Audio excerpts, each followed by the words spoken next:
حضرت نصیرالدین محمود رحمۃ اللہ علیہ کے زہد و تقوی کا یہ حال تھا کہ آپ پیران چشت کی مقبول رسم سماع سے کوئی رغبت نہیں رکھتے تھے۔ بعض کم نظر حضرات نے آپ رحمۃ اللہ علیہ کی اس روش کو بنیاد بنا کر مشائخ چشت پر شدید اعتراضات کیے ہیں، مگر ان کا یہ عمل درست نہیں ہے۔ سماع کے سلسلے میں اتنا عرض ہے کہ چند صوفیاء کرام نے آئندہ خرابی کے پیش نظر سماع سے گریز اختیار کیا، اور کچھ درویشوں نے انتہائی احتیاط اور سخت قوانین کے ساتھ سماع سنا۔ حضرت نصیرالدین محمود بھی انہی بزرگوں میں سے تھے جو سماع کی مجلسوں سے دور دور رہتے تھے۔ ایک روز کسی صاحب سلسلہ دوست کے یہاں مجلس سماع منعقد ہوئی۔ حضرت نصیرالدین محمود بھی وہاں تشریف فرما تھے۔ پھر جیسے ہی مزامیر کے ساتھ سماع شروع ہوا، آپ رحمت اللہ علیہ محفل سے اٹھ کر جانے لگے۔ اس پر آپ رحمت اللہ علیہ کے کچھ دوستوں نے بیٹھ جانے کا اصرار کیا، مگر حضرت نصیرالدین محمود یہ جواب دیتے ہوئے رخصت ہونے لگے، میں یہاں ہرگز نہیں ٹھہروں گا۔ تم لوگوں کا یہ عمل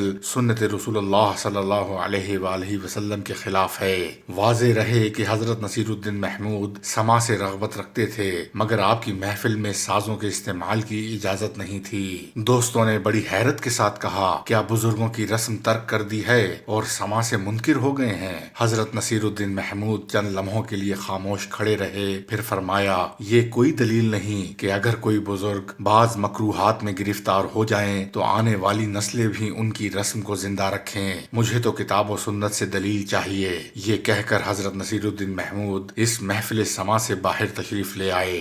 یہ ایک بڑا واقعہ تھا جسے حضرت نظام الدین اولیاء کے بعض ہوش مند مریدوں نے نظر انداز کر دیا، مگر کچھ مرید جو حضرت نصیرالدین محمود کی روحانی عظمتوں سے حسد رکھتے تھے اس نازک موقع پر خاموش نہ رہ سکے، اور دوسرے دن ہی ایک شخص نے برسر مجلس حضرت محبوب الہی کے حضور صاف صاف عرض کر دیا، سیدی نصیرالدین نے بارگاہ چشتیہ سے فیض حاصل کیا اور اب وہ پیران چشت کی رسم سماع سے انکار کر رہے ہیں۔ مرید کو یقین تھا کہ نصیرالدین محمود کی اس روش کے بارے میں سن کر حضرت محبوب الہی برہم ہو جائیں گے، لیکن اس وقت تمام اہل خانقاہ حیران رہ گئے جب حضرت نظام الدین اولیاء نے کسی ناگواری کے بغیر ایک خاص تاثر کے ساتھ فرمایا، بے شک نصیرالدین محمود کا تقویٰ بہت بڑھا ہوا ہے۔ عام خیال یہی تھا کہ حضرت نظام الدین اولیاء امیر خسرو رحمت اللہ علیہ کو خلافت کبریٰ سے سرفراز کریں گے، مگر یہ محض قیاس آرائی تھی۔ ذاتی محبت دیگر شے ہے اور امانت کی منتقلی امر دیگر۔ سلسلہ چشتیہ کی امانت اس کے حقیقی وارث ہی کو منتقل کی جا سکتی تھی، اور وہ حقیقی وارث حضرت سید نصیرالدین محمود کے سوا اور کون ہو سکتا تھا؟ واضح رہے کہ ہر بزرگ کے کئی خلفاء بیک وقت تعلیم روحانی کے فروغ میں مشغول رہتے ہیں، مگر خلافت کبریٰ کا حقدار صرف ایک ہی مرید ہوتا ہے۔ اور ایسا کیوں نہ ہوتا؟ حضرت نظام الدین اولیاء کی تربیت خاص نے سید نصیرالدین محمود کے سینے میں معرفت کی جو آگ روشن کی تھی، اس آگ کے شعلوں کو کثرت ریاضت نے اتنی ہوا دی کہ آتش عشق میں دنیا پرستی کا جذبہ خاک ہو کر رہ گیا۔ چنانچہ محبوب الہی کی وصال کے بعد آپ چراغ دہلی کے خطاب سے نوازے گئے۔ حضرت مخدوم سید جلال الدین جہانیہ جہاں گشت فرماتے ہیں، ایک روز مکہ معظمہ میں حضرت شیخ عبداللہ یافعی نے ہزاروں لوگوں کے درمیان با آواز بلند کہا، دہلی کے تمام شیخ رخصت ہوئے، اب صرف شیخ نصیرالدین محمود باقی رہ گئے ہیں جو دہلی کے چراغ ہیں۔ اس کے بعد آپ رحمت اللہ علیہ اسی لقب سے مشہور ہوئے، یہاں تک کہ بیشتر عقیدت مندوں کو یہ بھی نہیں معلوم کہ آپ کا اسم گرامی سید نصیرالدین رحمت اللہ علیہ ہے۔ وہ بھارت کے ہندو ہوں یا مسلمان، تمام لوگ آپ کو چراغ دہلی کے نام سے جانتے ہیں۔ جدید ہندوستان میں آپ رحمت اللہ علیہ کے مزار کے اطراف کے سارے علاقے کو چراغ دہلی کے نام سے موسوم کیا گیا ہے۔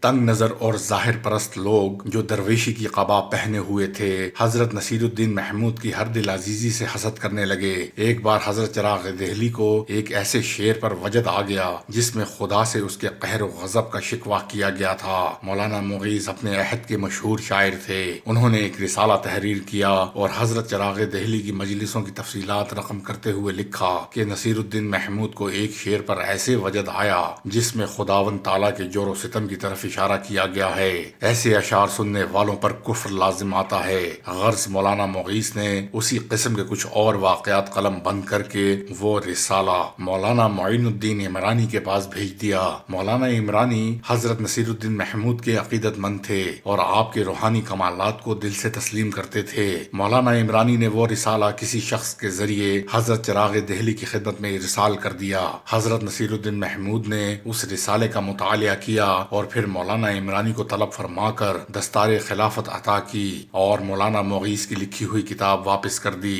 دوسرے روز پھر مجلس سماع آراستہ تھی۔ حضرت نصیر الدین چراغ دہلی کو اس رباعی پر وجد آ گیا جس کا ترجمہ یہ ہے: کل رات میں ایک آتش پرست کے ڈھول کی آواز پر بے باک ہو گیا اور اس قدر بلند ہوا کہ آسمانوں تک پہنچ گیا۔ پھر یہ ہوا کہ ایک ساغر شراب کے بدلے میں نے 100 بار اپنی توجہ کے عمامے کو سر سے اتار کر زمین پر مار دیا۔ ان اشعار میں اتنا گداز تھا کہ حضرت نصیر الدین چراغ دہلی بے قرار ہو گئے اور اسی اضطراب کے عالم میں آپ رحمت اللہ علیہ خانقاہ کی چھت پر تشریف لے گئے۔ پھر اپنے خادم خاص کے ذریعے مولانا مغیث کو بلا کر فرمایا: مولانا، اپنے رسالے میں ان اشعار کے متعلق بھی لکھیے اور ساری دنیا کو بتائیے کہ ان کے ساتھ کفر اور جہل پوشیدہ ہے۔ مولانا مغیث نے کوئی جواب نہیں دیا۔ وہ حضرت سید نصیر الدین محمود کے ہیبت و جلال سے خاموش بیٹھے رہے۔ کچھ دیر بعد حضرت چراغ دہلی نے اپنے خادم خاص کو مخاطب کرتے ہوئے فرمایا: مولانا کو خانقاہ کے باہر کر دو کہ پھر کبھی یہاں تشریف نہ لائیں۔ مولانا مغیث سر جھکائے چلے گئے اور 3-4 دن بعد ان کا انتقال ہو گیا۔ کہنے والے کہتے ہیں کہ مولانا مغیث ایک تندرست اور توانا انسان تھے اور خانقاہ شیخ میں حاضری دینے سے پہلے بظاہر انہیں کوئی مرض لاحق نہیں تھا۔ واضح رہے کہ حضرت شیخ نصیر الدین محمود سما سنتے تھے، مگر قاضی عبد المقتدر تھانے سری کے بقول آپ کی محفل میں کسی بھی قسم کے ساز کا گزر نہیں تھا۔ مزامیر کی آمیزش کے بغیر آپ کو عارفانہ کلام سے رغبت تھی۔ قاضی عبد المقتدر کہتے ہیں کہ ایک روز یہ شعر سن کر حضرت سید نصیر الدین محمود پر جذب کی کیفیت طاری ہو گئی: نظر درید ہا ناقص فساد ست وگرنہ یور ما از کس نہا نیست۔ اس شعر کا ترجمہ یہ ہے: ناقص آنکھوں کی بینائی فساد برپا کر دیتی ہے، ورنہ میرا دوست تو کسی بھی نظر سے پوشیدہ نہیں ہے۔ حضرت نظام الدین اولیاء کے تمام خلفاء اور مرید حضرت چراغ دہلی رحمت اللہ علیہ کی ذات گرامی پر فخر کیا کرتے تھے۔ سید العارفین کے مصنف حامد بن فضل اللہ جمالی ایک موقع پر تحریر کرتے ہیں کہ حضرت سید نصیر الدین محمود نے اپنے شیخ کی اتباع میں تمام عمر شادی نہیں کی اور آپ رحمت اللہ علیہ اپنے روحانی کمالات کے اعتبار سے حضرت نظام الدین اولیاء کی مانند تھے۔ ایک دن حضرت محبوب الہی نے اپنے دوسرے خلیفہ مولانا برہان الدین غریب کو ایک ٹوپی عنایت فرمائی۔ کچھ عرصے بعد مولانا کی غفلت سے وہ عطیہ شیخ سے کہیں گم ہو گیا۔ برہان الدین غریب اس واقعے سے بہت پریشان تھے۔ اتفاقاً مولانا کے مکان پر حضرت نصیر الدین محمود بھی تشریف لے گئے اور نماز عصر میں مشغول تھے۔ مولانا برہان الدین غریب جب چراغ دہلی کے کمرے میں پہنچے تو اس وقت آپ پر حالت استغراق طاری تھی۔ نماز سے فارغ ہو کر حضرت نصیر الدین محمود نے اپنے بھائی کی اس افسردہ حالت کی طرف اشارہ کرتے ہوئے کہا: مولانا، یہ آزردگی کیوں؟ آخر وہ کون سا غم ہے جس نے آپ کو شکستہ بنا دیا ہے؟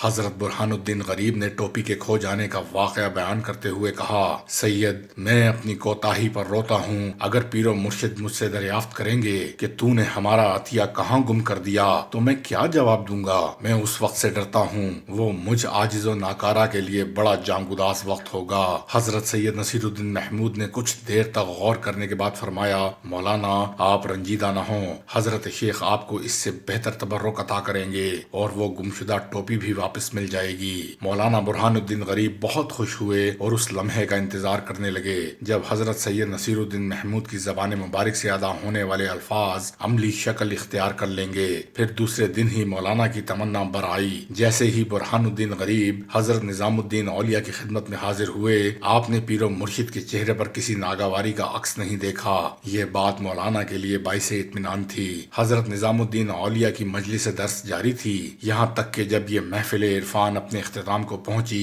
تو حضرت محبوب الہی نے اپنا وہ خاص مصلی مولانا برہان الدین غریب کو عطا فرمایا جس پر حضرت شیخ نماز ادا کیا کرتے تھے۔ مولانا سرشاری کے عالم میں اپنے گھر واپس آئے۔ حضرت سید نصیر الدین محمود کے الفاظ ایک زندہ حقیقت کی شکل اختیار کر چکے تھے، مگر اس وقت برہان الدین غریب کی حیرت کی کوئی انتہا نہ رہی۔ جب آپ نے نماز پڑھنے کے لیے مصلی بچھایا تو اس میں وہ گمشدہ ٹوپی بھی موجود تھی۔ اس واقعے کے بعد حضرت نظام الدین اولیاء کے تمام مریدوں کو اندازہ ہو گیا کہ مستقبل قریب میں حضرت نصیر الدین چراغ دہلی ہی حضرت محبوب الہی کے وارث اول قرار پائیں گے۔